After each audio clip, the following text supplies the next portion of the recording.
আল্লাহ সুবহানাহু ওয়া তাআলা বলেছেন, লা ইয়ানালাল্লাহা লুহুমুহা ওয়ালা দিমাউহা, তোমরা যে পশু আল্লাহকে সন্তুষ্ট করবার উদ্দেশ্যে জবাই করে থাকো, কোরবানি করে থাকো, এর গোশত, এর রক্ত কোনো কিছুই আল্লাহর কাছে পৌঁছায় না। ওয়ালাকিন ইয়ানালুহুত তাকওয়া মিনকুম, ওয়ালাকিন ইয়ানালুহুত তাকওয়া, কিন্তু তোমাদের অন্তরে যে তাকওয়াটা আছে, কোন মানসিকতা নিয়ে, কোন উদ্দেশ্য নিয়ে, কেন তুমি কোরবানি করছো, কোরবানি করার সময় তোমার মনের ভেতরকার অবস্থাটা কি, সেটা কিন্তু আল্লাহর কাছে ঠিকই পৌঁছে যায়। গোশত রক্ত জমিনেই থেকে যায়, দুনিয়াতেই থেকে যায়, উপরে ওঠে শুধুমাত্র তোমার অন্তরের ইচ্ছাটা, বাসনাটা। এই জন্য কোরবানি করার আগে সবচেয়ে গুরুত্বপূর্ণ পয়েন্ট হলো নিয়তকে খালেস করে নেওয়া। কি করে নেওয়া ভাই? নিয়তকে খালেস করে নেওয়া। কোরবানি করার আগে একটু ব্রেক দিন, একটু দাঁড়ান, একটু থামুন। আপনি কোরবানি করতে যাচ্ছেন, একটু থামুন। কেন কোরবানি করছেন? নিজেকে নিজে প্রশ্ন করুন এবং এই প্রশ্নের উত্তর নিজেকে নিজে দিন। এরপরে নিজেই বিচার করতে পারবেন আপনার কোরবানির কোনো বিনিময় আদৌ আল্লাহর কাছে পাবেন নাকি কিছুই পাবেন না। সম্মানিত সাথী বন্ধুগণ, যত মানুষ আমাদের সমাজে কোরবানি করে, এই বিশাল জনগোষ্ঠীর সবচেয়ে বড় অংশ বলা যেতে পারে এই কোরবানিটা আমাদের জন্য আজ ফ্যাশনে পরিণত হয়েছে। এটার ইবাদত থাকে নাই। কারণ ইবাদত হয় সেই কাজ যে কাজ বান্দা আল্লাহকে খুশি করার জন্য করে। কোরবানিটা সবচেয়ে বেশি সংখ্যক মানুষ করে, এর একটা কারণ এটাও যে কোরবানি এমন একটা ইবাদত যেটা নগদ লাভ নিজেই পায়, গোশতগুলা ফ্রেশ বাসায় উঠাইতে পারে, ঠিক না ঠিক? এই কারণে সমাজের বড় একটা অংশ কি করে? কোরবানি করে। আবার অনেকে কোরবানি করে নিজের নেতাগিরি জাহির করার জন্য। নেতা সাহেব, এমপি সাহেব, মন্ত্রী সাহেব, ব্যবসায়ী সাহেব, অমুক সাহেব, তমুক সাহেব, 10টা গরু, 5টা গরু, সবচেয়ে বড় গরু। এই যে একটা প্রতিযোগিতা, এই প্রতিযোগিতাটা মনে হচ্ছে ভালো কাজের প্রতিযোগিতা, আসলে এটা হলো এক ধরনের বড়াই, মাতবরির প্রতিযোগিতা, নিজের প্রভাব প্রতিপত্তি, নাম সুনাম এগুলোকে প্রতিষ্ঠিত করার প্রতিযোগিতা, যেটা কি প্রশংসনীয় নাকি নিন্দনীয়? নিন্দনীয়। এই জন্য ভাইরা আমার, কোরবানি করার আগে প্রথম একটু থেমে নিজেকে প্রশ্ন করতে হবে, আমি কেন কোরবানি করছি? আমি কি মানুষকে দেখাবার জন্য করছি না আল্লাহকে সন্তুষ্ট করার জন্য করছি? এই বিষয়টি নিজেকে নিজে প্রশ্ন করে এর ইতিবাচক এবং সঠিক উত্তর বের করে আনতে হবে, তারপরে কোরবানির দিকে পদক্ষেপ নিতে হবে। আল্লাহ তাআলা আমাদের সবাইকে বিশুদ্ধ রূপে সঠিকভাবে কোরবানি করার তৌফিক দান করুন। প্রিয় ভাইরা আমার, এবার আমরা চলে যাই প্রশ্ন উত্তরে সরাসরি। প্রথম প্রশ্ন হলো, কোরবানি কি? কোরবানি এটি উর্দুতে ব্যবহার হয়ে থাকে ত্যাগের অর্থে। কোরবানি করা, যে কোনো কাজের জন্য কোরবানি করা মানে কি করা? ত্যাগ করা। এই পশু কোরবানিকে কোরবানি বলা হয় এই জন্য যে এই কোরবানিটাও আসলে মূলত কি? ত্যাগেরই শিক্ষা বহন করছে। ইব্রাহিম আলাইহিস সালামের ত্যাগের স্বাক্ষর এই পশু কোরবানি। এর মাধ্যমে ইব্রাহিম আলাইহিস সালাম যে আল্লাহর জন্য বিশাল বড় ত্যাগ করেছিলেন, আল্লাহর কথাকে মানতে গিয়ে নিজের জীবনের সবচেয়ে বড় পরীক্ষার সম্মুখীন হয়েছিলেন এবং তিনি ত্যাগ করে পরীক্ষা উত্তীর্ণ হয়েছেন। এই কোরবানি যেহেতু তার স্বাক্ষর, সেই জন্য ওই আমাদের সমাজে উর্দুতে সচরাচর যে কোরবানি এই শব্দটি ব্যবহার হয় সেটাই প্রচলিত আছে, অর্থাৎ ত্যাগ করা, কোরবানি। আর আরবিতেও কোরবান শব্দটি আছে, যেটা কোরআনে আল্লাহ তাআলা ব্যবহার করেছেন। আদম আলাইহিস সালামের 2 ছেলে কাবিল এবং হাবিল, তারা উভয়ে আল্লাহর কাছে আল্লাহর সন্তুষ্টির জন্য তারা সাদাকা পেশ করেছিল, নৈকট্য অর্জন করার জন্য। আল্লাহ বলেছেন ইতাকাররাবা কোরবানান, তারা উভয়ে যখন কোরবান পেশ করছে, যে কোরবান শব্দ কোরআনেও আছে, অর্থাৎ তারা উভয়ে এমন বস্তু পেশ করেছে যার মাধ্যমে আল্লাহর নৈকট্য অর্জন করা যায়। সেই অর্থে কোরবান মানে হলো আল্লাহর কাছে নৈকট্য অর্জন করার মাধ্যম বা উপায়, অর্থাৎ ত্যাগ করা অথবা আল্লাহর কাছে নৈকট্য অর্জন করার মাধ্যম। এ হলো কোরবানির সংক্ষিপ্ত শাব্দিক পরিচিতি। আর ইসলামী শরিয়াতে কোরবানি বলা হয় জিলহজের 10 তারিখে এবং তার পরবর্তী যে দিনগুলোতে কোরবানি করা যায় সেই দিনগুলোর ভেতরে কোনো পশু, অনুমোদিত পশু যেগুলো জবাই করলে সওয়াব হয় দিনগুলোতে, সেগুলোকে আল্লাহকে সন্তুষ্ট করার উদ্দেশ্যে জবাই করার নাম হলো কোরবানি। এ হলো ইসলামী শরিয়ার পরিভাষায় কোরবানির মোটামুটি একটি সংজ্ঞা। দ্বিতীয় প্রশ্নে চলে যাই আমরা, কখন কিভাবে কোরবানি শুরু হয়েছিল? এই কোরবানি শুরু হয়েছিল সর্বপ্রথম ইব্রাহিম আলাইহিসসালামের মাধ্যমে। আল্লাহ সুবহানাহু ওয়া তাআলা ইব্রাহিম আলাইহিসসালামকে স্বপ্নের মাধ্যমে নির্দেশ করেছিলেন নিজের সন্তানকে জবাই করার জন্য। আর সন্তান জবাই করা, এই কঠিন নির্দেশটি আল্লাহ সুবহানাহু ওয়া তাআলা করেছেন ইব্রাহিম আলাইহিসসালামকে। তাকে আল্লাহ তাআলা যত কঠিন পরীক্ষা করেছিলেন, এত কঠিন পরীক্ষা তার আগে আর কোনো নবীর প্রতি আল্লাহর পক্ষ থেকে ছিল না। জীবনের পদে পদে পরীক্ষা। পরিবার সহ রেখে আসো মক্কায়, কেউ নাই সেখানে, কোনো আবাদি নাই, পাহাড়ি এলাকা, ছোট দুধের বাচ্চা সহকারে নিজের স্ত্রীকে রেখে চলে আসো। বাহ্যিকভাবে অযৌক্তিক নির্দেশ আল্লাহ সুবহানাহু ওয়া তাআলা, সেটাও তিনি মেনেছেন এবং পরীক্ষা পাশ করেছেন। আল্লাহ বলেছেন, ওয়া ইয ইবতালা ইব্রাহিম রাব্বুহু বিকালিমাতিন ফাআতাম্মাহুন। প্রতিটা পরীক্ষায় তিনি কি করেছেন? পাশ করেছেন। তো কোরবানির প্রেক্ষাপট হলো সংক্ষেপে এই, অল্প কথায়, আল্লাহ সুবহানাহু ওয়া তাআলা ইব্রাহিম আলাইহিস সালামকে তার নিজের সন্তানকে আল্লাহ সন্তুষ্টির উদ্দেশ্যে জবাই করার জন্য, কোরবানি করার জন্য নির্দেশ করেছেন। আল্লাহ সুবহানাহু ওয়া তাআলা তার সন্তানের জবাই করতে আসলে চান নাই। আল্লাহ চাইছেন তার মনের পরীক্ষা নিতে, যে আল্লাহর নির্দেশ মানতে গিয়ে তার সর্বোচ্চ ত্যাগটাও তিনি করতে পারেন কিনা। তিনি আলহামদুলিল্লাহ পরীক্ষায় পাশ করেছেন। তিনি রাজি হয়েছেন, গেছেন, ছেলেও পাশ করছে, মায়েও পাশ করছে। ছেলের মাও রাজি, ছেলেও রাজি, বাপও রাজি। তো আল্লাহ সুবহানাহু ওয়া তাআলা গোটা পরিবারেরই পরীক্ষা নিয়েছেন বলা যেতে পারে, এবং সবাই পরীক্ষা কি করছে? পাশ করছে। জবাই করতে গেছেন, আল্লাহ সুবহানাহু ওয়া তাআলা ছেলে তো জবাই হতে দিবেন না, এটা তো ছিল একটা পরীক্ষা মাত্র। আল্লাহ সুবহানাহু ওয়া তাআলা সেখানে অন্য একটা পশু, দুম্বা বা এই জাতীয় কোনো পশু আল্লাহ সুবহানাহু ওয়া তাআলা দিয়ে দিলেন। অন্য একটা পশু ওই ছেলের জায়গা আল্লাহ তাআলা দিয়ে দিলেন। ছুরি উনি চালালেন, এরপরে দেখলেন যে ছেলে দাঁড়ায় আছে, পশু জবাই হয়েছে। এ হলো কোরবানির সূচনা, প্রথম পশু কোরবানি। আজকে আমরা যে কোরবানি করছি এর সূচনা ছিল এভাবে। কার মাধ্যমে? ইব্রাহিম আলাইহিসসালামের মাধ্যমে। সেই কোরবানি আমাদেরকে কি শিক্ষা দেয় ভাই? সেই কোরবানি আমাদেরকে শিক্ষা দেয়, আল্লাহ সুবহানাহু ওয়া তাআলা যখন কোনো কাজের জন্য নির্দেশ করবেন, আল্লাহর গোলাম হিসাবে, আল্লাহর নুন খাই সেই হিসাবে নিঃশ্বাস গ্রহণ করছি, ছাড়ছি, প্রতি মুহূর্তে মুহূর্তে আল্লাহর নিয়ামতের সাগরে হাবুডুবু খাচ্ছি। আল্লাহই সৃষ্টি করেছেন, তার হাতেই জীবন মরণ সবকিছু। অতএব তার কোনো নির্দেশ, তার কোনো নিষেধ থাকলে সেটাকে মানতে গিয়ে পৃথিবীর যেই কোনো ধরনের ত্যাগের প্রয়োজন হয় সেটা করতে হবে। নিজের সন্তানকে জবাই করার মতো কঠিন নির্দেশও পালন করতে ইব্রাহিম আলাইহিস সালাম দ্বিধা করেন নাই। আল্লাহ সুবহানাহু ওয়া তাআলা ঠিকই কি করছেন? তাকে এর মাধ্যমে তিনি পাশ করেছেন এবং আল্লাহ সুবহানাহু ওয়া তাআলা তার মর্যাদা সমুন্নত করেছেন। এ হলো কোরবানির মূল শিক্ষা। আল্লাহর নির্দেশ, সেটা যত কষ্টই হোক মানতে, সেটা মানার জন্য সব ধরনের ত্যাগ করতে প্রস্তুত থাকা, এটা হলো কি ভাই?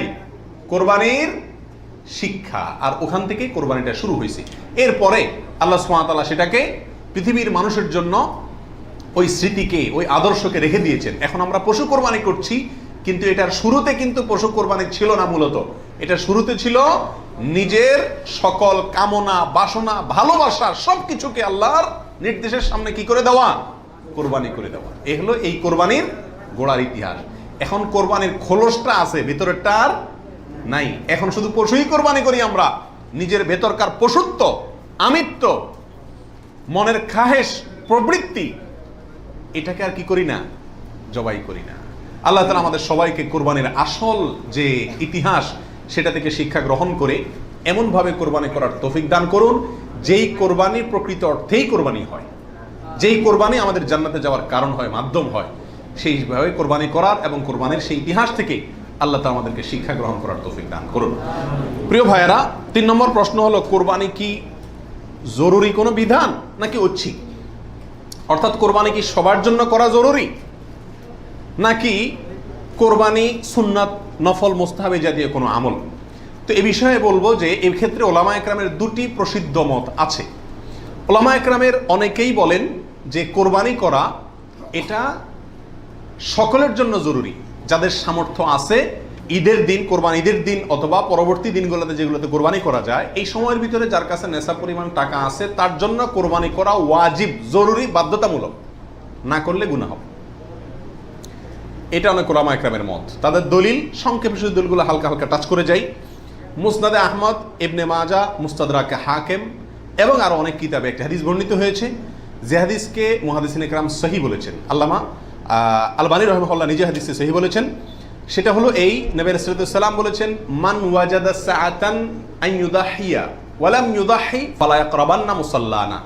অর্থাৎ যে ব্যক্তি কোরবানি করার সামর্থ্য তার আছে, সক্ষমতা আছে, সচ্ছলতা আছে, সেই ব্যক্তি যদি কোরবানি না করে সে যেন আমাদের ঈদগাহে ঈদের নামাজ পড়তে না আসে। কোরবানি করার ইচ্ছা না রাখলে সেজন্য ঈদের নামাজ পড়তে না আসে। এটা কিন্তু একটা সতর্কবাণী।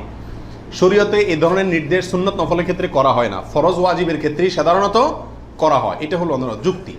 দ্বিতীয় দলিল হলো, এটাও মুস্তাদে আহমদে আসছে এবং হাফেজ ইবনে হাজার আল আসকালানী রাহিমাহুল্লাহ বিশ্ববিখ্যাত হাদিস ব্যাখ্যাতা, তিনি বলেছেন যে হাদিসটি বিশুদ্ধ। নবী রাসূলুল্লাহ সাল্লাল্লাহু আলাইহি ওয়াসাল্লাম বলেছেন, ইয়া আইয়ুহান নাস, হে লোক সকল, ইন্না আলা কুল্লি আহলি বাইতিন উদহাইয়াতুন ওয়া আতিরাতুন, নিশ্চয়ই প্রত্যেক পরিবারের লোকের উপরে, প্রত্যেক পরিবারের উপরে একটি করে কোরবানি এবং আতিরা, এটা ওয়াজিব। আতিরা হলো রজব মাসে যে পশুটি জবাই করা হয়, সেটা একসময় ওয়াজিব ছিল, পরে এটা রহিত হয়ে গেছে।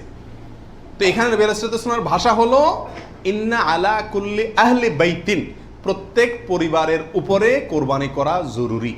জরুরি, আলা এই শব্দটি জরুরি অর্থ বোঝানোর জন্যই আসে। এটিও বিশুদ্ধ হাদিস।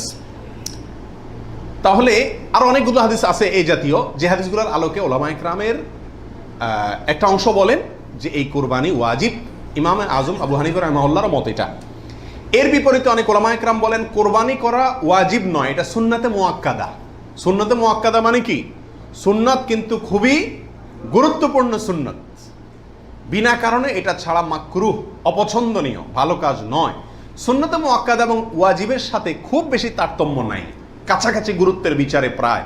সাহাবীদের ভিতরে অনেক প্রসিদ্ধ সাহাবী তারা কোরবানি করতেন না, ওয়াজিব মনে করবে মানুষ এই ভয়, এরকম কোনো বর্ণনা পাওয়া যায়। তারপরে কোনো বর্ণনা জানাবে এটাকে সুন্নাতু আবিকুম ইব্রাহিম এ জাতীয় শব্দ ব্যবহার করেছেন। তো এসব কারণে ওনারা সুন্নত বলেন, সুন্নতে মুআক্কাদা বলেন। যাই হোক, সর্বসাকুল্যে এই কোরবানি খুবই গুরুত্বপূর্ণ একটি বিধান, এটা হলো নিশ্চিত। ওয়াজিবের মতটা গ্রহণ করলে এটা বেশি সতর্কতা হয় এবং ইখতিলাফ এবং মতপার্থক্যের ঊর্ধ্বে উঠা যায়, এবং অনেকগুলো বর্ণনার পক্ষে রয়েছে। 4 নম্বর প্রশ্ন হলো, কোরবানি কয়টা করতে হয়?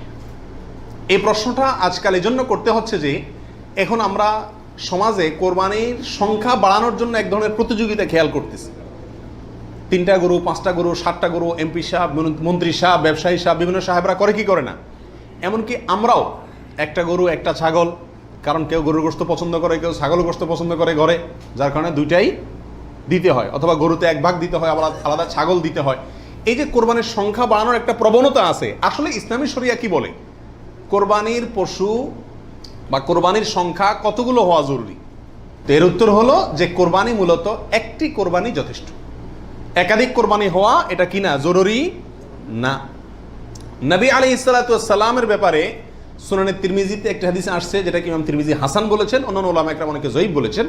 কিন্তু জয়ীফ বললেও ওই একই বিষয়ে আরো বিভিন্ন হাদিস আছে। সর্বসাকুল্যে ওলামা একরামের বিষয়টা প্রমাণিত। সেটা হলো যে নবী আলাইহিস সালাম 10 বছর মদিনাতে বসবাস করেছেন হিজরতের পরে, এবং এই 10 বছরের প্রতি বছর তিনি কোরবানি করেছেন। প্রতি বছর তিনি কি করেছেন? এবং 2টি হৃষ্টপুষ্ট ভেড়া তিনি কোরবানি করেছেন, 2টি করেছেন। তিনি যদি চাইতেন সংখ্যা অনেক বাড়াইতে পারতেন, উট এবং আরো অনেক বড় বড় পশু দিয়ে কি করতে পারতেন? কোরবানি করতে পারতেন। কিন্তু 2টি ভেড়া কোরবানি করেছেন। তার একটি হলো তার নিজের এবং নিজের পরিবারের পক্ষ থেকে, আরেকটি তার গোটা উম্মতের পক্ষ থেকে, তাওহীদবাদী উম্মতের পক্ষ থেকে। তাহলে বোঝা গেল কোরবানির সংখ্যা বাড়ানোর ভিতরে খুব বেশি কল্যাণ নাই। হ্যাঁ, কেউ যদি কোনো এলাকাতে গরিব মানুষকে খাওয়ানোর উদ্দেশ্যে বেশি কোরবানি করে, নাম ফুটানোর উদ্দেশ্য না থাকে, তাহলে অবশ্যই সেজন্য তিনি আল্লাহর কাছে কি পাবেন? আজর এবং সওয়াব পাবেন। 5 নম্বর প্রশ্ন হলো, কয়দিন পর্যন্ত কোরবানি করা যায়? কোরবানির সময়সীমা কতদিন? এর উত্তর হলো, এক্ষেত্রে ওলামা একরামের 2টি মত আছে। অনেক ওলামা একরামের মতে কোরবানি করা যায় ঈদের দিন, জিলহজের 10 তারিখ, আর 11 এবং 12 এই 3 দিন। এটা ইমাম আবু হানিফা রাহিমাহুল্লাহর মত। এর বিপরীতে অনেক উলামা ইকরামের মত হলো কোরবানি এটা 4 দিন পর্যন্ত করা যায়, কোরবানি ঈদের দিন এবং তারপরে আরো 3 দিন, 11, 12, 13। যুক্তি হলো যে আইয়ামে তাশরিক, এক হাদিসে আসছে একেবারে সুস্পষ্টভাবেই যে আইয়ামে তাশরিক এই দিনগুলা সবগুলোই হলো জবাই করার দিন, অর্থাৎ কোরবানি করার দিন। সেহেতু আইয়ামে তাশরিক হলো ঈদের দিন, ঈদের পরে আরো 3 দিন, অর্থাৎ 13 তারিখ, চাঁদের 13 তারিখের সন্ধ্যার আগ পর্যন্ত।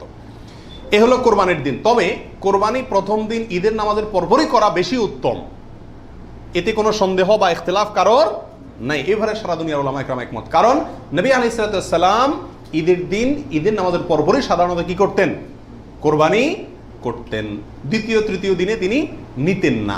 অতএব একেবারে শুরুতেই করে ফেলা হলো সবচেয়ে উত্তম এবং বেস্ট। এবারে কারোর কোনো দ্বিমত নাই। 6 নম্বর প্রশ্ন, কোন সময় থেকে কোরবানি করা যাবে? উত্তর হলো ঈদের নামাজ যখন পড়া হবে, যেই এলাকাতে গরুটা জবাই হবে ওই এলাকাতে যখন ঈদের নামাজ শেষ হবে, ঈদের নামাজ শেষ হওয়ার পরপরই কি করা যাবে? কোরবানি করা যাবে। আরেক এলাকাতে ঈদের নামাজ শেষ হয়েছে, সেজন্য আপনার এলাকাতে আপনি কি করবেন না? কোরবানি করবেন না। আপনার এই পশু যারা কোরবানি করবে তারা ঈদের নামাজ পড়ার পরপরই কি করতে পারবেন? কোরবানি করতে পারবেন। এ হলো কোরবানির সময়। এরপরে আসি 7 নম্বর প্রশ্ন, রাতে কি কোরবানি করা যাবে? এই প্রশ্নের উত্তর হলো রাতে কোরবানি করাকে উলামা ইকরাম মাকরুহ বা অপছন্দনীয় বলেছেন। তার কারণ হলো কোরবানি একটা আল্লাহর গুরুত্বপূর্ণ বিধান। এখানে পশুর রগ নির্দিষ্ট সংখ্যায়, নির্দিষ্ট রগগুলো কাটা যেতে হবে। রাতে করলে অন্ধকারে সেগুলো কম বেশ হয়ে যেতে পারে, এই আশঙ্কায় দিনের বেলায় করা উত্তম এবং রাতের বেলায় মাকরুহ বলেছেন। তবে যদি পর্যাপ্ত আলোর ব্যবস্থা থাকে এবং এরকম কোনো ভুল হওয়ার আশঙ্কা না থাকে তাহলে রাতেও কোরবানি করা যাবে, অর্থাৎ এই দিনগুলোতে আর কি, যে দিনগুলোতে করা যায়।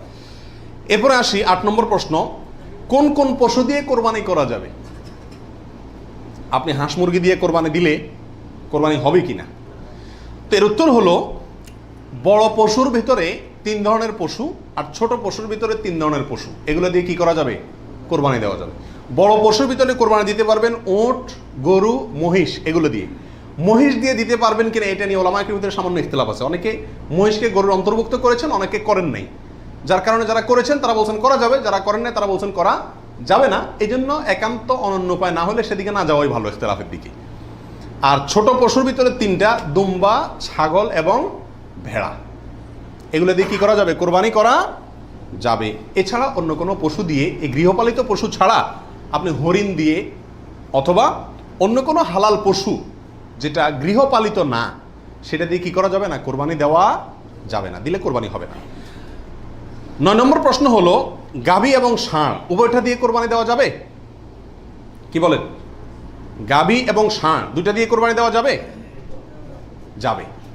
গাভী দিয়েও দেওয়া যাবে, ষাঁড় দিয়েও দেওয়া যাবে। 10 নম্বর প্রশ্ন হলো পশুর বয়স কত হতে হবে? কত বছর বয়স হলে আপনি সেই পশু দিয়ে কি করতে পারবেন? কোরবানি দিতে পারবেন। এর উত্তর হলো পশু যদি হয় সবচেয়ে বড় পশু অর্থাৎ উট, তাহলে সেক্ষেত্রে সেটার বয়স হতে হবে কমপক্ষে 5 বছর। কত বছর? 5 বছরের নিচে যদি উটের বয়স থাকে ওইটা এমনি জবাই করতে খেতে পারবেন, কিন্তু কোরবানি হিসাবে কি করতে পারবেন না, জবাই করলে ওটা কোরবানি আদায় হবে না। গরু যদি হয় তাহলে সেক্ষেত্রে তার বয়স হইতে হবে কমপক্ষে 2 বছর। আর ছাগল, দুম্বা, ভেড়া এগুলো যদি হয় তাহলে তার বয়স হইতে হবে কমপক্ষে 1 বছর। তাহলে ছোট পশুগুলা 1 বছর, গরু 2 বছর, উট 5 বছর। ছোট পশুর মধ্যে আবার দুম্বা, ভেড়া এগুলো যদি 6 মাসের বয়স, 7 মাস, 8 মাসের বয়সেরটা দেখতে 1 বছরটার মতো বড় দেখা যায় তাহলে চলবে, কিন্তু ছাগলের ক্ষেত্রে পরিপূর্ণ কি হইতে হবে? 1 বছর হওয়া লাগবে। 11 নম্বর প্রশ্ন হলো দাঁত দেখে বয়স নির্ধারণ করে আমাদের দেশে, এটা কি ঠিক নাকি বেঠিক? কি বলেন আপনারা? এটা ঠিক। কারণ হলো পশু বিশেষজ্ঞ যারা আছেন, পশু সম্পর্কে যারা ভালো বুঝেন, পশু লালন পালনে যারা দক্ষ, অভিজ্ঞ, তারা পশুর গালের ভেতরকার বিশেষ ধরনের দাঁত যখন একটা বের হয় তখন বুঝেন এটা 1 বছর হয়েছে, 2টা বের হলে বুঝেন 2 বছর হয়েছে, এবং এটা অভিজ্ঞতা দ্বারা মোটামুটি প্রমাণিত, প্রতিষ্ঠিত। যার কারণে ওইটার উপরে নির্ভর করে বছর নির্ধারণ করা, নির্ণয় করা কি আছে সঠিক।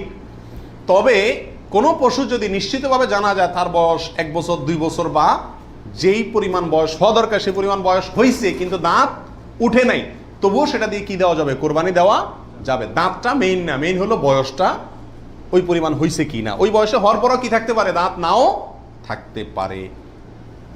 এরপরে আসি 12 নম্বর প্রশ্ন, ত্রুটিযুক্ত পশু দিয়া কোরবানি দিলে কি কোরবানি হবে? ত্রুটিযুক্ত পশু, একটা পশুর ভিতরে কোনো দোষ আছে, ত্রুটি আছে, সমস্যা আছে, রোগবালাই আছে, ওইটা এমনি জবাই করে খাইতে পারবেন, কিন্তু কোরবানি দিলে কোরবানি হবে কি না? এর উত্তর হলো কিছু কিছু ত্রুটি আছে, যেই ত্রুটিগুলো থাকলে পশু কোরবানি করলে ওই কোরবানি যথেষ্ট হবে না। আর কিছু কিছু ত্রুটি আছে যেগুলো থাকলেও কি দেওয়া যাবে? ওই ত্রুটি সহকারে কোরবানি দিলে কোরবানি হয়ে যাবে। কোন ত্রুটিতে আপনার কোরবানি দিলে কোরবানি হবে না? একটা হলো ল্যাংড়া হওয়া, এমন ল্যাংড়া যে ল্যাংড়ার কারণে সে পশুর পালের সাথে চললে পিছায় যায়, তাদের সাথে তাল মিলায় ধরে রাখতে পারে না, অথবা জবাই করার জায়গা পর্যন্ত হেঁটে যাওয়ার ক্ষমতা নেই, তাকে ঠেলা নিয়ে যেতে হয়, ছেঁচড়ায় নিয়ে যেতে হয়, শক্তি নেই পায়ে, এক পাও হোক দুই পাও, এরকম ল্যাংড়া খোঁড়া যদি হয় তাহলে ওইটা দিয়ে কোরবানি দিলে কি হবে না? যথেষ্ট হবে না, হাদিসে সুস্পষ্টভাবে নিষেধ করা আছে।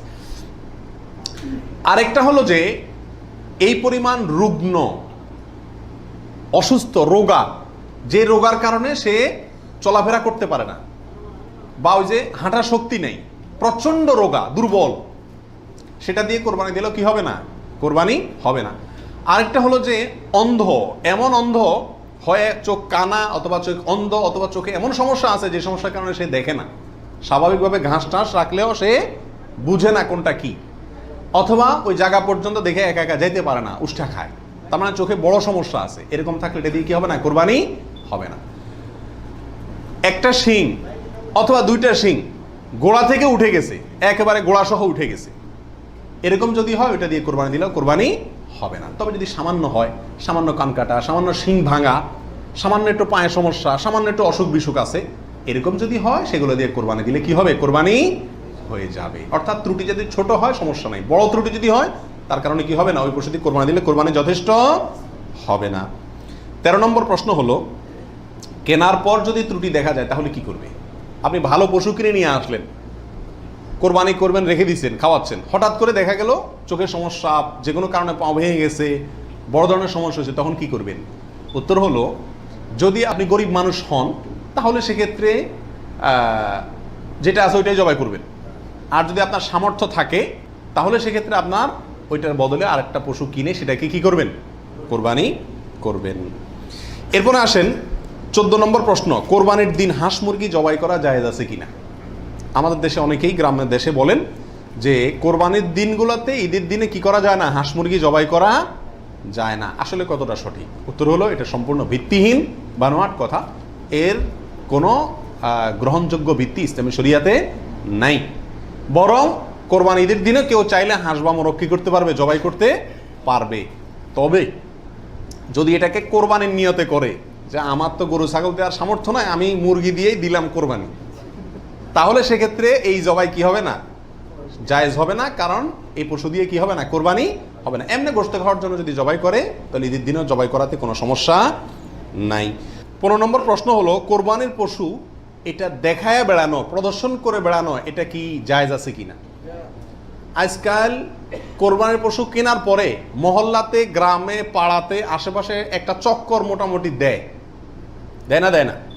শুধু দেয় না, আপনার ওইটার গলায় একটা মালা লাগায়, হ্যাঁ, পারে না একটা সাইনবোর্ড লাগায় দেয় কার এটা সেটা, এবং তারপরে ওই গরুকে নিয়ে পুরো এলাকাতে ঘুরায়, এরপরে বলে যে এটা কার গরু, বলে অমুকের গরু।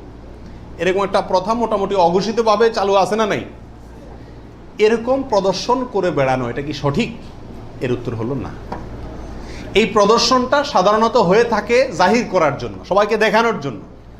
আর এই দেখানোটার ভেতরে কল্যাণের চাইতে অকল্যাণ বেশি। কেউ যদি বলে আমি এটা দেখাচ্ছি এই জন্য যাতে অন্যরা উৎসাহিত হয়, তাহলে তো এটা ভালো উদ্দেশ্য, কিন্তু এই উদ্দেশ্যে খুব অল্প সংখ্যক মানুষই কি করে? এটাকে শোডাউন করে। বরং এটা শোডাউন করে কি জন্য? সবাই জিজ্ঞেস করবে ভাই এটার দাম কত হয়েছে, কার গরু, মাশাআল্লাহ, জিতছে, হাসছে, এইসব যোগ বিয়োগ করবে। ঠিক না ঠিক? অতএব মানুষকে দেখায় বেড়ানোর উদ্দেশ্যে যদি এই কোরবানির পশুকে প্রদর্শন করা হয়, শোডাউন করা হয়, তাহলে এটা রিয়া, এবং রিয়ার কারণে গুনাহগার হবে। এটা করা যাবে না। আল্লাহ আমাদেরকে বুঝার তৌফিক দান করুন। 16 নম্বর প্রশ্ন হলো, কোরবানির পশু কেনার পরে এবং জবাই করার পরে পশুর সঙ্গে সেলফি তুলে এটা ফেসবুকে দেওয়া যাবে কিনা, সামাজিক যোগাযোগের মাধ্যমে প্রচার করা যাবে কিনা, ইসলামের দৃষ্টিতে এর ভিতরে এ ব্যাপারে কোনো বাধা আছে কিনা?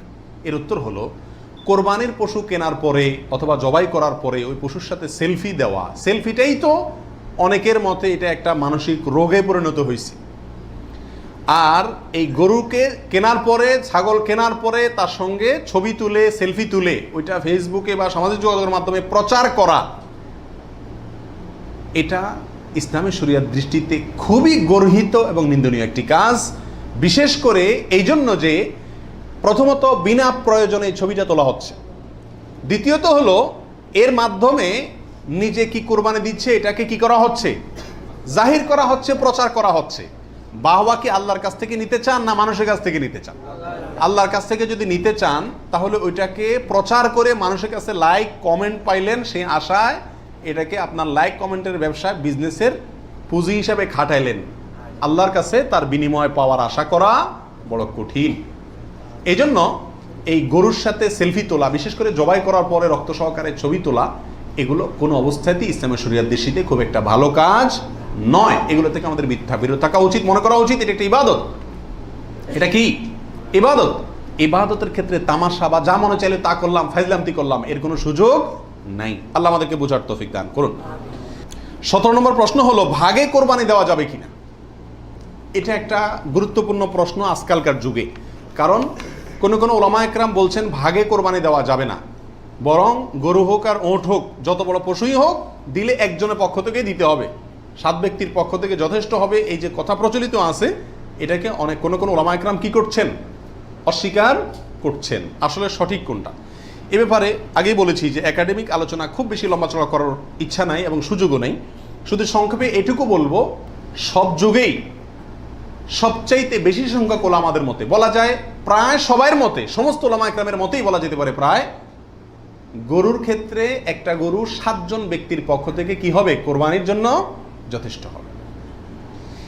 এক্ষেত্রে বিচ্ছিন্নভাবে যে 2-1 জন আলেম বলছেন যে গরু হোক আর ওঁট হোক একজন থেকে হবে, 7 জন থেকে হবে না, তাদের যুক্তিগুলা খুবই ঠুনকো এবং খুবই দুর্বল। নবী আলাইহিস সালাম যে সফরে একাধিক ব্যক্তিকে কোরবানিতে অংশগ্রহণের সুযোগ দিয়েছিলেন, তারা বলেন যে ওটা সফরের জন্য নির্দিষ্ট, অথচ নবী আলাইহিস সালাম সেটা নির্দিষ্ট করেন নাই, এটা ওনারা নির্দিষ্ট করছেন। নবী আলাইহিস সালামের কোনো নির্দেশ সফরে হোক, হাজারে হোক, সফরের বাইরে হোক, যে কোনো নির্দেশ সাধারণত ব্যাপকভাবেই সবার জন্য সব সময়ের জন্য প্রযোজ্য হয়, যদি কোরআন এবং সুন্নাহর কোনো বর্ণনা দ্বারা নবী আলাইহিস সালাম নিজে ওইটাকে নির্দিষ্ট না করে দেন। তিনি সফরে যদি কোনো নির্দেশ করেন, ওই সফরের বাইরের জন্য সেটা কার্যকর হবে কি হবে না? যদি কেউ সফরের জন্য নির্দিষ্ট করতে চায় তাহলে তার জন্য পৃথক দলিলের প্রয়োজন।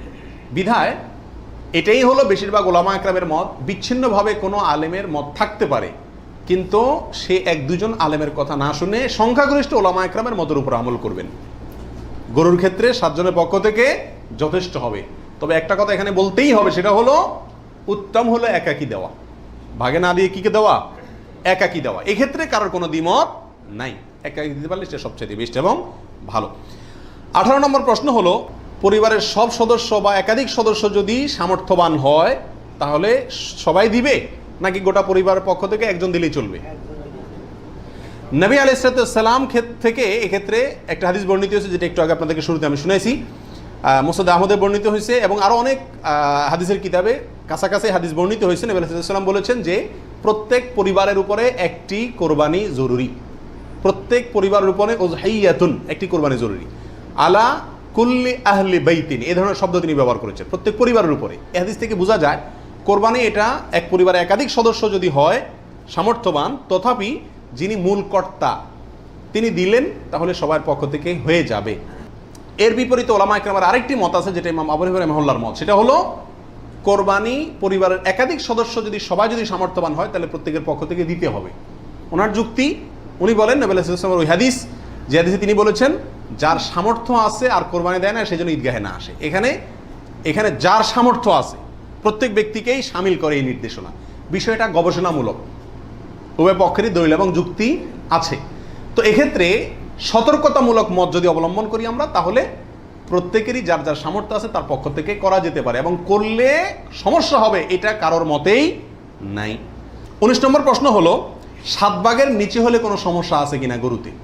একটা গরুতে ধরেন 5 জন মিলে দিলেন, 4 জন মিলে দিলেন, 3 জন মিলে দিলেন, 6 জন মিলে দিলেন, 7-এর নিচে হলো, এটা কি যথেষ্ট হবে না কোনো সমস্যা আছে? এর উত্তর হলো কোনো সমস্যা নাই। আমাদের দেশে অনেকে মনে করেন যে গরু দিলে 7 পুরা করতে হবে, এই জন্য যখন 7-এর সংখ্যা না পায় তখন এবার খুঁজে খুঁজে অনেক মৃত মানুষকেও যোগ করে, যেভাবে হোক কি করতে হবে, 7 পুরা করতে হবে। বিষয়টা এরকম না। কোরবানির গরুতে সর্বোচ্চ 7 পর্যন্ত দেওয়া যায়, 3 জন, 2 জন, 7 জন, 5 জন, 6 জন, যে কোনো সংখ্যায় 7-এর নিচে থাকলেই কোরবানি দেওয়া যাবে। এরপরে আসেন 20 নম্বর প্রশ্ন হলো অমুকের নামে কোরবানি দেওয়া, তমুকের নামে কোরবানি দেওয়া, 7 নামে, 3 নামে, 5 নামে, এরকম একটা কথা সমাজে প্রচলিত আছে। এই কথাটা বলাটা সঠিক কিনা? এর উত্তর হলো না, এটা সঠিক না, এই কথাটা ভুল।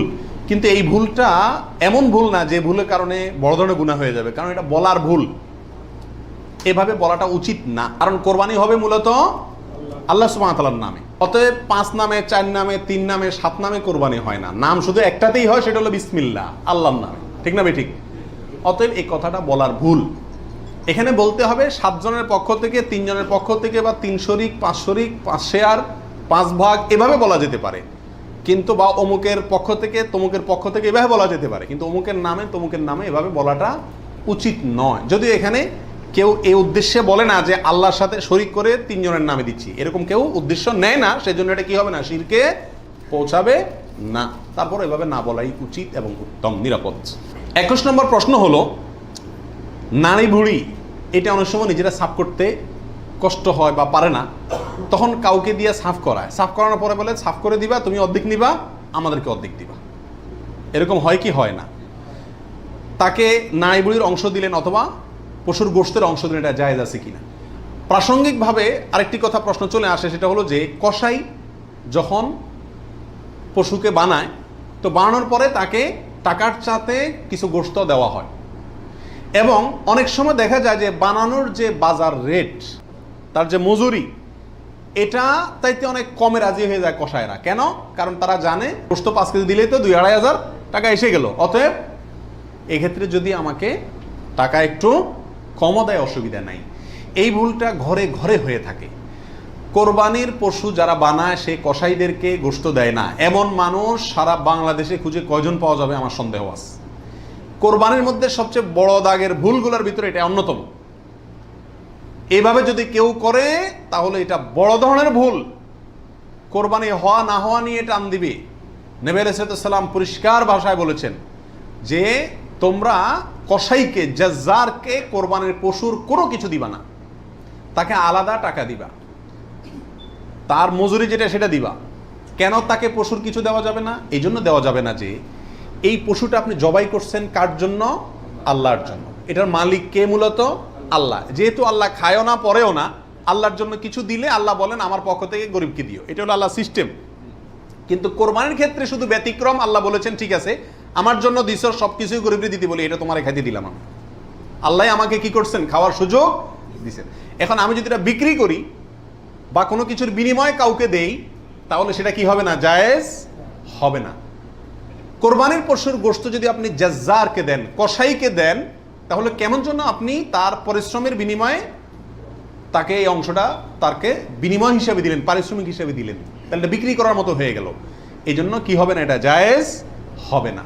কসাইকে শুরুতে সাপ বলে দিতে হবে যে ভাই গোশত পাবা না, কত টাকা নিবা সাপ বলো, তুমি সে আশা করে বসে থাকিও না, 2 টাকা বেশি নাও, কিন্তু আমি তোমাকে গোশত টোস্ত বা কোনো কিছুই দেবো না। তবে হ্যাঁ, কসাই যদি আপনার প্রতিবেশী হয়, আপনার আত্মীয় হয়, অথবা অন্য গরিব মানুষ হয়, অন্য 10 জন গরিবকে যে পরিমাণ দিতেন তাকেও সে পরিমাণ দেন, তাহলে সমস্যা নেই, ওইটা ঠিক আছে।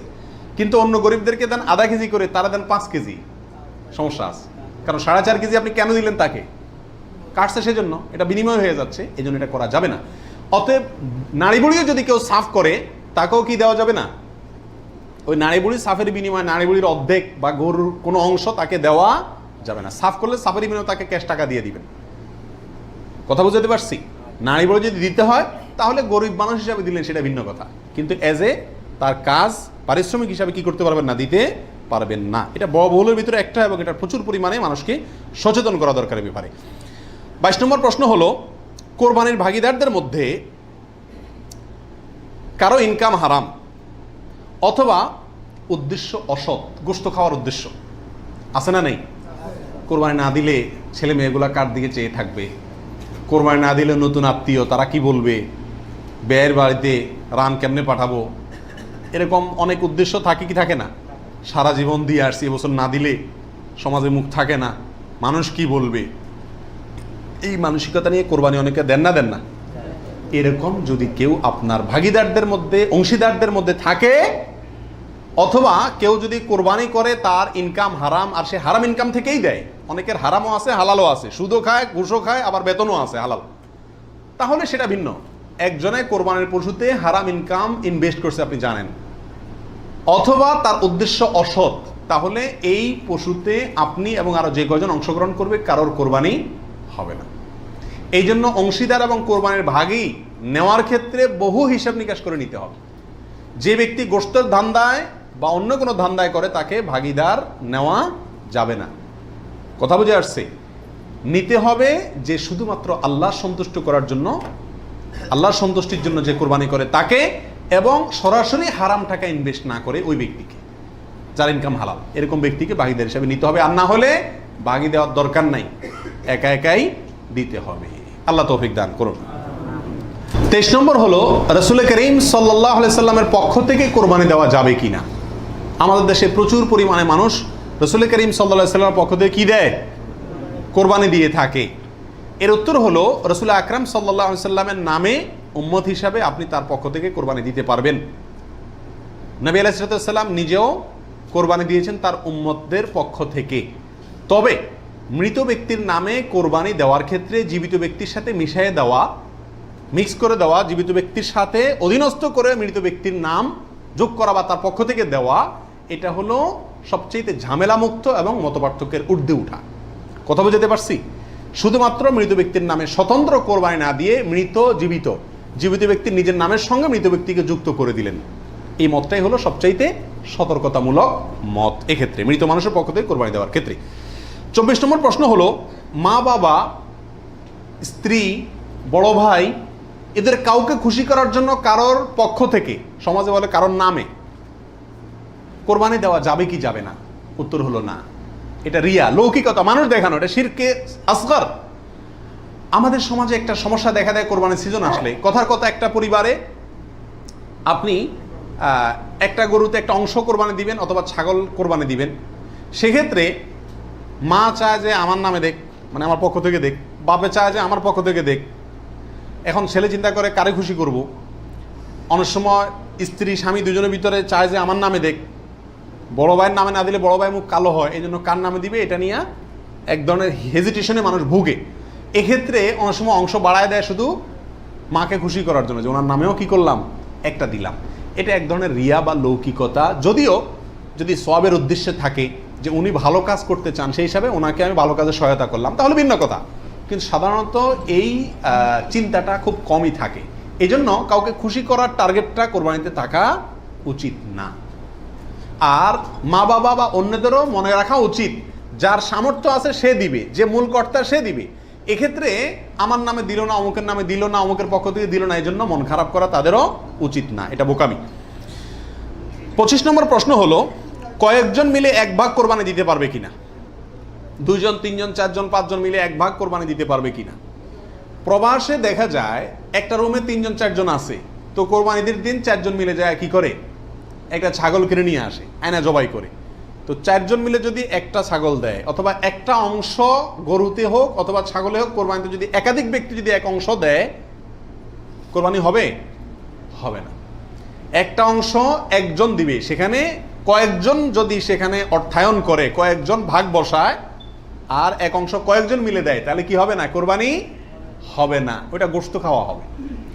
প্রবাসে যারা, যেসব ভাইয়েরা, লক্ষ লক্ষ ভাইয়েরা প্রবাসী আছেন, দেখা যায় যে 5 জন, 6 জন, 7 জন একটা রুমে আছেন, তো তারা সবাই মিলে একটা ছাগল কিনে এনে গোশত খান, কোরবানি তাদের উদ্দেশ্য থাকে না। আমি তাদেরকে অনুরোধ করব যে আপনারা কেন একটা পদ্ধতি অবলম্বন করেন না, যাতে আপনাদের কোরবানিরও সওয়াব হবে, গোশতও খাওয়া হবে। সেটা হলো এই, আপনাদের 6 জনের মধ্যে সবাই টাকাটা একজনকে মালিক বানায় দেন, যে ভাই আপনি সিনিয়র মানুষ বা আপনি বড় ভাই, আপনাকে আমরা সবাই মিলে 100 করে 500 রিয়াল দিলাম, আপনি এই টাকা দিয়ে একটা ছাগল আইনা কোরবানি করেন। উনি ওনার জন্যই কোরবানি করলো, আপনারা সবাই টাকাটা দিলেন, তাহলে আপনারা যে সহায়তা করলেন সব পেলেন কি পেলেন না? আর ওনার কোরবানিটাও হয়ে গেল, গোশতও খাওয়া হয়ে গেল, একসাথে সবগুলা পাখি এক ডিলে মারা গেল। আর যদি সবাই ঈদের দিনই জবাই করবেন ছাগল, তাহলে কোরবানি কেন করবেন না? একটু চালাক হলেই কোরবানির সওয়াবটাও হয়ে যাচ্ছে, গোশত খাওয়াটাও হয়ে যাচ্ছে। প্রবাসী ভাইদের ভিতরে এই সমস্যাটা প্রচুর পরিমাণ দেখা যায়, যে 5-6 জন মিলে ছাগল কিনে কোরবানির নিয়ত কেউই করে না, অথবা সবাই মিলে কোরবানির নিয়ত করে, যার দুইটাই কি ভুল। 26 নম্বর প্রশ্ন হলো, কোরবানির টাকা অন্য কেউ যদি দিয়ে দেয় তাহলে কোরবানি হবে কিনা?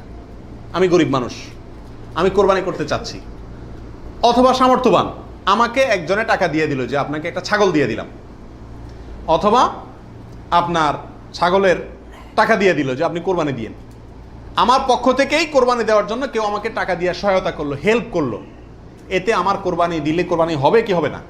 কি বলেন আপনারা? হবে। যদি কেউ টাকা দিয়ে আপনাকে কোরবানির জন্য সহায়তা করে, ছাগল কিনে দিল, গরু কিনে দিল, কোরবানির অংশের টাকা দিয়ে দিল, আপনার পক্ষ থেকে কোরবানি দেওয়ার জন্যই আপনাকে টাকা দিছি, তার টাকা দিয়ে আপনি নিজে কোরবানি দিলেন নিজের পক্ষ থেকে, এটাতে কোনো অসুবিধা নাই। যে কোনো অর্থনৈতিক ইবাদতে অর্থটা যদি দ্বিতীয় পক্ষ দিয়ে দেয়, অন্য কেউ দিয়ে দেয়, এবং তার টাকা দিয়ে আপনি ইবাদতটা করেন, তাহলে জায়েজ আছে। যেমন আপনি হজ করবেন, আপনি ওমরা করবেন, আপনাকে হজের টাকাটা আমি দিয়ে দিলাম, আপনি হজ করবেন আমি দিয়ে দিলাম, আমি এটা আমার পক্ষ থেকে করার জন্য দেই না, আপনার হজ আপনি করেন, আমি টাকা দিয়ে দিলাম, হেল্প করলাম আপনাকে, অথবা কিছু হেল্প করলাম, এটাতে কোনো অসুবিধা নাই। ওমরার ক্ষেত্রেও নাই, ঠিক কোরবানির ক্ষেত্রেও অন্য কেউ টাকা দিলেও আপনার পক্ষ থেকে কোরবানি করার জন্য যদি অর্থায়ন করে বা সহায়তা করে বা টাকা দেয়, সেই টাকা দিয়ে আপনি কোরবানি দিলে কি হবে? আপনার কোরবানি হয়ে যাবে। 27 নম্বর প্রশ্ন হলো, লোন করে কোরবানি করা যাবে কিনা? হাওলাত করে, ঋণ করে কোরবানি করা যাবে কিনা? এর উত্তর হলো যাবে, যদি সেই ঋণের টাকাটা দেওয়ার মতো ব্যবস্থা বা ইচ্ছা, সদিচ্ছা থাকে, তাহলে ঋণ করেও কি দেওয়া যাবে? ঋণ করে ভালো কাজ করা যায়। 28 নম্বর প্রশ্ন হলো, ঋণগ্রস্ত ব্যক্তির জন্য কোরবানি দেওয়া উত্তম নাকি ঋণ দেওয়া উত্তম? উত্তর হলো ঋণ দেওয়া উত্তম, কারণ কোরবানির চাইতে তার জন্য ঋণের গুরুত্ব বেশি। সে যদি ঋণগ্রস্ত হয়, তার জন্য কোরবানি ইসলামী শরীয়তে তার জন্য কোরবানি না, তার জন্য ঋণ দেওয়া জরুরি। সে ঋণ পরিশোধ করবে, এরপরে টাকা থাকলে কোরবানি দিবে, না থাকলে কোরবানি দিবে না। কিন্তু আমাদের আজকাল অবস্থা হলো, ঋণ থাকলেও আমরা কোরবানি দিই, কারণ না দিলে মুখ রক্ষা হয় না, ছেলে মেয়ে কার দিকে চেয়ে থাকবে, গোশত করতে কে খাবে। অতএব এগুলা কোরবানি না, এগুলা নিছক গোশত খাওয়া এবং ফুর্তি। 29 নম্বর প্রশ্ন হলো, হাজি সাহেবদের জন্য দেশে কোরবানি করা জরুরি কিনা? যারা হজ করতে আসছেন তারা দেশে তাদের পক্ষ থেকে কোরবানি দিতে হবে কিনা? উত্তর হলো না। হাজি সাহেবরা যারা আসছেন, তারা হজ করতে এসে হজের পরে তারা দমে শকর দিচ্ছেন, শুকরিয়া স্বরূপ যে দম দিচ্ছেন, যেটাকে আমরা কোরবানি বলি, এখানে দিচ্ছেন, তাদের জন্য দেশে তাদের পক্ষ থেকে আর কোরবানি দেওয়া কিনা জরুরি না। তাছাড়া তারা মুসাফির অবস্থায় মুসাফির ব্যক্তির জন্য কি দিতে হয় না? কোরবানি দিতে হয় না। 30 নম্বর প্রশ্ন হলো, বিয়ের অলিমার গোশত সংগ্রহের জন্য কোরবানি করা জায়েজ আছে কিনা? আমাদের দেশে উল্লেখযোগ্য সংখ্যক বিয়ে হয়ে থাকে কোরবানিদের পরে। আপনারা খেয়াল করবেন, আগদ হয়তো আগে পরে হয়, খাওয়ান দাওয়ানের অনুষ্ঠান হয় কোরবানিদের পরে। আল্লাহ মাফ করুক, কোরবানির সময় তো গরু একটা এমনি জবাই করা লাগে, তো ওই সময় যদি অলিমার অনুষ্ঠানটা বা বৌভাতের অনুষ্ঠানটা করা যায়, তাহলে তো ওই গোশত দিয়েই সারা যায়, গোশতের টাকাটা বেঁচে যায়। যদি কারোর এরকম উদ্দেশ্য থাকে, তাহলে সেক্ষেত্রে তার কোরবানি হবে না।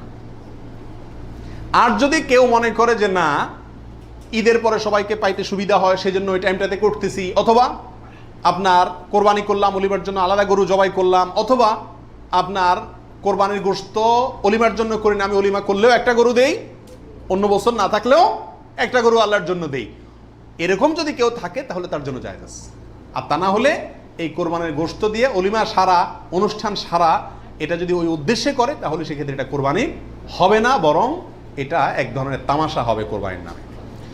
32 নম্বর প্রশ্ন হলো, কোরবানির সুন্নাহ পদ্ধতি কি? কোন দিকে ফিরে জবাই করতে হবে? এর উত্তর হলো, কোরবানির সুন্নাহসম্মত পদ্ধতি হলো, পশুকে মাথা দক্ষিণ দিকে দিয়ে পাও কেবলামুখী করে তারপরে বিসমিল্লাহি আল্লাহু আকবার বলে কি করতে হবে? জবাই করতে হবে।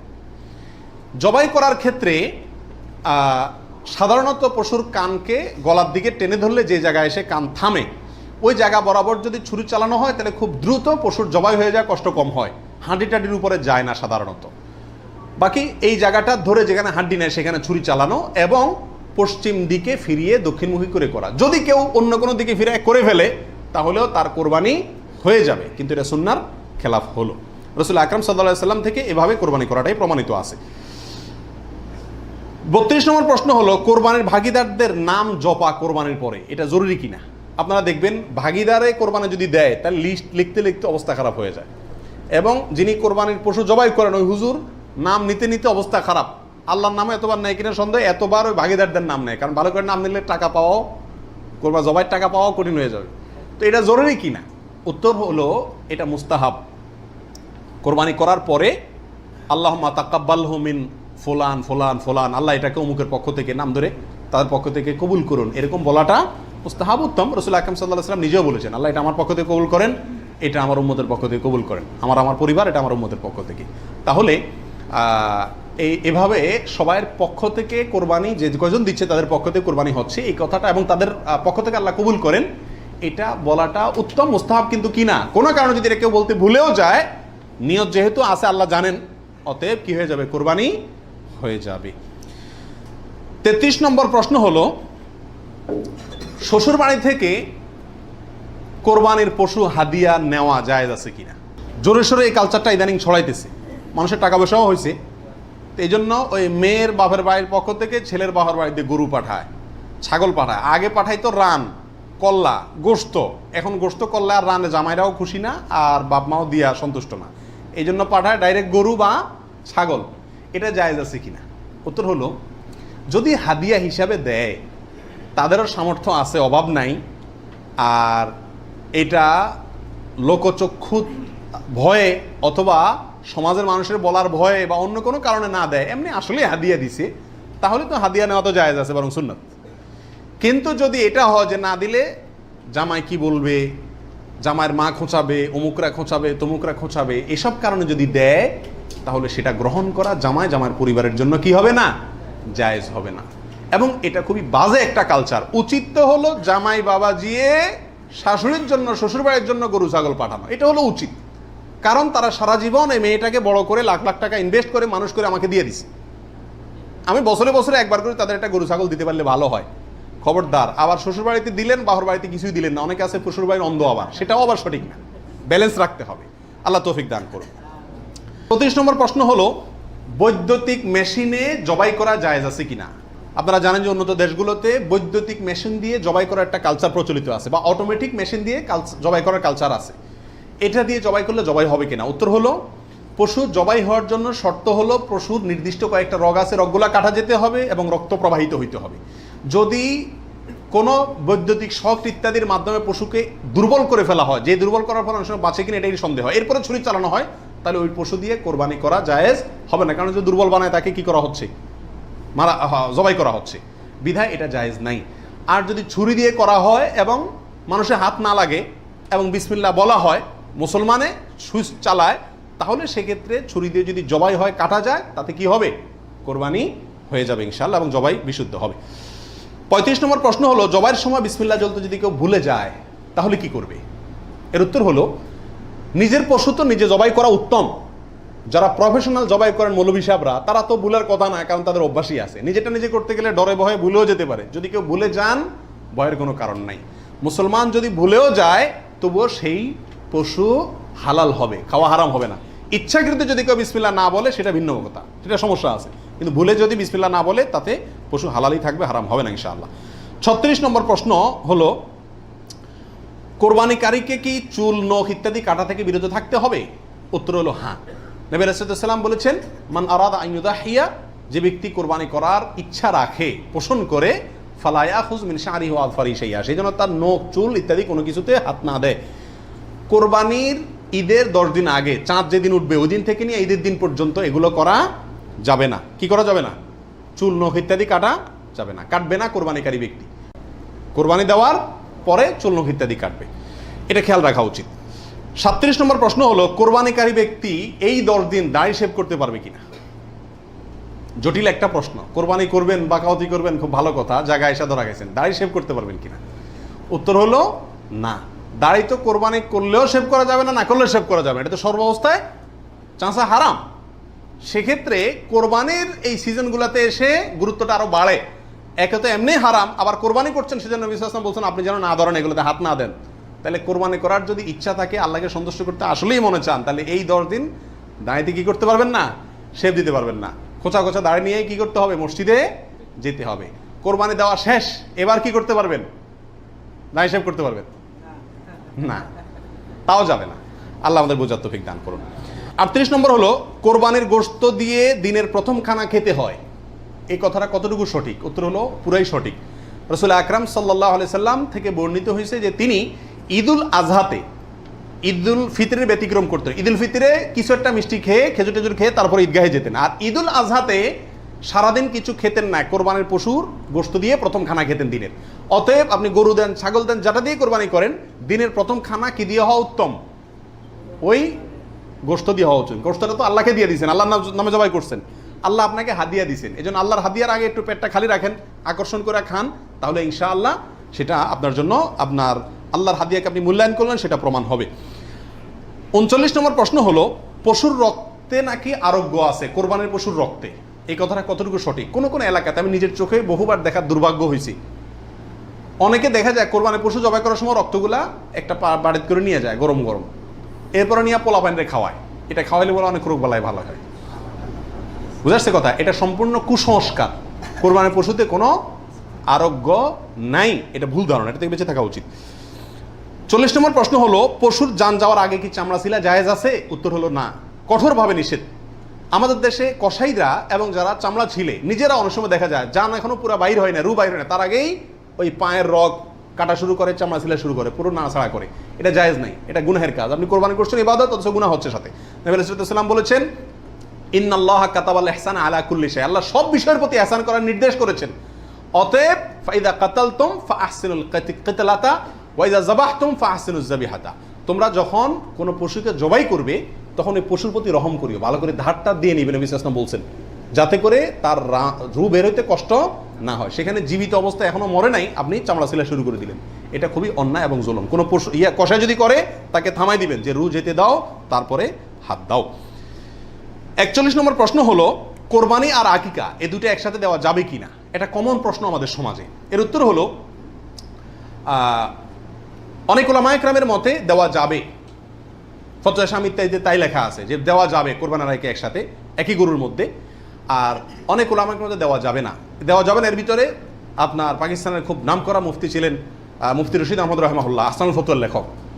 তিনি হানাফি মাযহাবের বড় উলামায়ে কেরামের মধ্যে থেকে তিনি কঠোরভাবে এর বিরুদ্ধে করেছেন এবং বলেছেন কোন অবস্থাতেই কোরবানি আর আকিকা একসাথে মিক্স করা যায় না, উচিত না। কারণ কোরবানি একটা ইবাদত, আকিকা আরেকটি ইবাদত। আর তাছাড়া গরু এক অংশে একাধিক ব্যক্তি দিতে পারবে, এটা কোরবানির ক্ষেত্রে নবী সাল্লাল্লাহু আলাইহি ওয়াসাল্লাম বলছেন, আকিকার ক্ষেত্রে বলেন নাই। সেই জন্য কোরবানি এবং আকিকা পৃথক হওয়া উচিত। একই দিনে হতে পারে, কিন্তু গরুর অংশে কোরবানির না, এই আকিকার কারণ নামের অংশ থাকা উচিত না। এই মতটা বেশি শক্তিশালী এবং বেশি সতর্কতামূলক। 42 নম্বর প্রশ্ন হলো, ভিন্ন দেশে কোরবানি করা যাবে কি না? আপনি এই দেশে আছেন, আপনার কোরবানি দেশে আপনার পক্ষ থেকে হলো, এটা জায়েজ আছে কিনা? উত্তর হলো আছে। এটা কোনো কোনো ক্ষেত্রে উত্তম হয় যদি আপনার উদ্দেশ্য হয় এমন যে ওখানে আরও বেশি অভাবী মানুষ আছে, আমি তাদেরকে গোশত দেব। কিন্তু সবসময় এটা হওয়া উচিত না। প্রবাসীরা যেখানে আছেন সেখানেও কোরবানির কালচার চালু করা উচিত। আমার জানা মতে প্রবাসী যারা আছেন, লক্ষ লক্ষ প্রবাসী, সবাই কোরবানি দেওয়ার সামর্থ্য আছে। এদের 10% লোকও এখানে কোরবানি দেয় না। কারণ কোরবানি দিলে আমার গোশত খাবে কে? দান্দা হলো গোশতের দিকে। এটা সব যদি মনে করে তাহলে তো যেখানে থাকি সেখানেই দেওয়া উচিত, এটা হলো মূল বিধান। অন্য জায়গায় আপনি দিবেন যদি সেখানে দিলে বেশি সওয়াব হয়। অবশ্যই গ্রামে আমাদের দেশে গরিব বেশি, সেই হিসাবে সেখানে গোশত দিলাম, সেই নিয়তে দিলেন, ঠিক আছে। কিন্তু আপনি যদি এই নিয়তে দেন যে আমি এখানে গোশত যদি কোরবানি দেই তাহলে গোশত সব হাতে বুতে খাইব, আমার পরিবারের লোকজন তো পাইব না, এই নিয়ত যদি হয় তাহলে সেটা কিন্তু অন্যায় এবং ভুল। 43 নম্বর প্রশ্ন হলো, ভিন্ন দেশে কোরবানি করলে কোন সময়ের দিকে খেয়াল করে কোরবানি করবে? কথার কথা, আপনার কোরবানি দেশে হচ্ছে, তো এখানে যদি একদিন আগে পরে চাঁদ দেখা দেখি হয়, টাইম আগে পরে হয়, তাহলে কোন হিসাবে করবে? আপনার সময় না তাদের সময়? আপনার কোরবানি কিন্তু।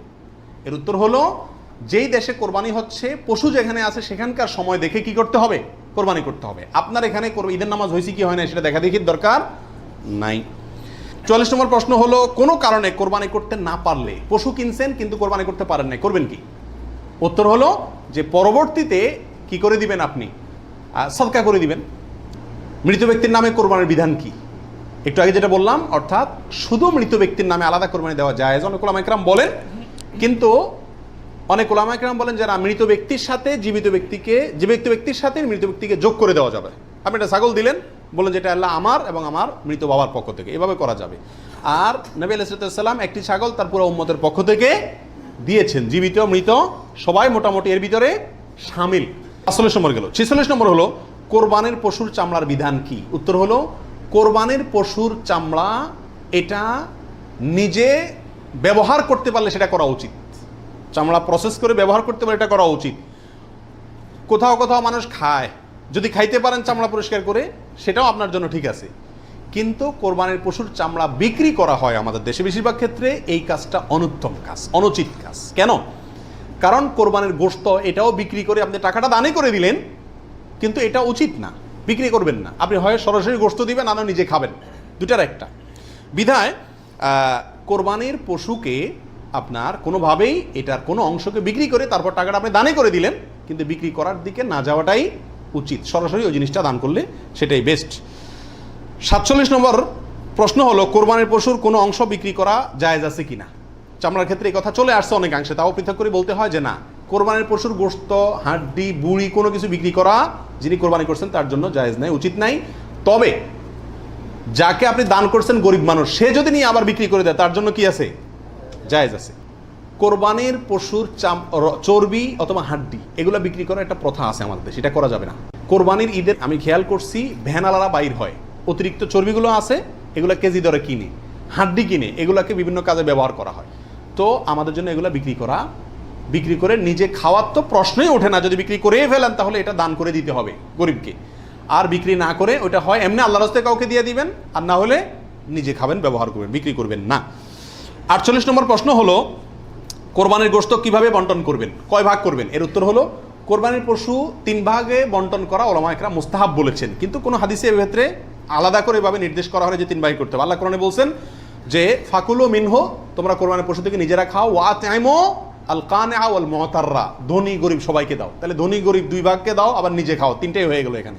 আয়াত থেকে 3 ভাগ মোটামুটি ভাবে ইঙ্গিতে বোঝা যাচ্ছে, কিন্তু এটা কোনো জরুরি কিছু না। আর সহিহ মুসলিম হাদিসে আছে নবী আলাইহিস সালাম বলেছেন তোমরা নিজেরা খাও, আবার রেখেও দাও, আবার দানও করো, অর্থাৎ 3টা করা যাবে। আবার সহিহ মুসলিমের আরেক বর্ণনায় আসছে তোমরা খাও এবং মানুষকে খাওয়াও। তাহলে বোঝা গেল নিজে খাওয়া, অন্যকে দান করা সবগুলাই উত্তম এই কোরবানির গোশতের ক্ষেত্রে। 49 নম্বর প্রশ্ন হলো, সমাজের ভাগ বলে একটা ভাগ প্রচলিত, যেটা জায়েজ আছে কিনা? অনেক এলাকাতে কোরবানি করার পরে সমাজের ভাগ উঠায় নেয় জোর করে, বা বলা ছাড়া, জোর করা লাগে না, এমনি সবাই দেয়। এটা জায়েজ আছে কিনা? উত্তর হলো এটা উচিত না, এটা অন্যায়। কেন? কারণ আমরা 5 জন মিলে একটা গরুতে অংশগ্রহণ করলাম, দিলাম, এখন সমাজে 1 ভাগ নিয়ে তাদের মতো গরিবকেই দিল তারা, কিন্তু আমার হয়তো অন্য গরিব আছে, আত্মীয় স্বজন, আমি তাদেরকে দেবো, কিন্তু তারা তো তাদের মতো দিচ্ছে, এটা উচিত না। আমার গোশতটা আমি কি করবো না করবো সম্পূর্ণ আমাকে স্বাধীনতা দিয়েছে ইসলাম। বিধায় সেখানে এরকম অঘোষিতভাবে চাঁদাবাজি বা হয়তো অনেকে সন্তুষ্ট হয়ে দেয়, কিন্তু কারোর মনে অসন্তুষ্ট থাকতে পারে, যদি থাকে তাহলে এটা জটিলতা দেখা দিবে। এই জন্য কি হবে না, এটা উচিত হবে না, যার যারটা তাকে ভাগ করতে দেওয়া উচিত এবং উত্তম। 50 নম্বর প্রশ্ন হলো, কোরবানির পশু অমুসলিমকে দেওয়া যাবে কিনা? উত্তর হলো, কোরবানির গোশত অমুসলিমকে খাওয়ানো যাবে, অসুবিধা নেই, শরীয়তে কোথাও নিষেধাজ্ঞা নাই, অমুসলিমকেও খাওয়ানো যাবে। 51 নম্বর প্রশ্ন হলো, কোরবানির গোশত 3 দিনে বেশি রাখা জায়েজ আছে কিনা? উত্তর হলো জায়েজ আছে, 3 দিনে বেশি রাখা যাবে না এমন কোনো কথা নাই। 52 নম্বর প্রশ্ন হলো, কোরবানির গোশত শুকায় রাখা জায়েজ আছে কিনা? যে এলাকায় ফ্রিজ নাই তারা শুকায় রাখতে পারবে কিনা? অনেকে বলেন আমাদের দেশে যে কোরবানির গোশত কি কারণ যায় না, শুটকি বানানো যায় না, এতে গরুর কষ্ট হয়, পশুর কষ্ট হয় বা গুনাহ হয়, এগুলা মন গড়া কথাবার্তা, এটা সঠিক নয়। বরং যে কোনোভাবে আপনি চাইলে কি করতে পারবেন, গোশত রাখতে পারবেন। আল্লাহ সুবহানাহু ওয়া তাআলা আমাদের সবাইকে বিশুদ্ধ রূপে সঠিকভাবে কোরবানি করার তৌফিক দান করুন।